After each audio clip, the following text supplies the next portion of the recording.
প্রিয় দর্শক, দেখেন বাজার থেকে 40 টাকার কাঁচামরিচ আনছি।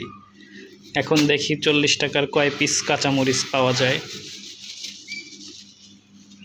গুনি 1 2 3 4 5 6 7 8 9 10 11 12 13 14 15 16 17 18 19 20 21 22 23 24 25 26 27 28 29 30 31 32 33 34 35 36 37 38 39 40 41 42 43 44 45 46 47 40 টাকার 47টা মরিচ পাইলাম।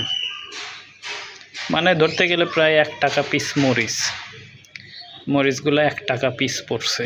ভাবা যায়? বলেন কি একটা অবস্থা। দেশ শেষ, দেশের কৃষক শেষ, মানুষও শেষ।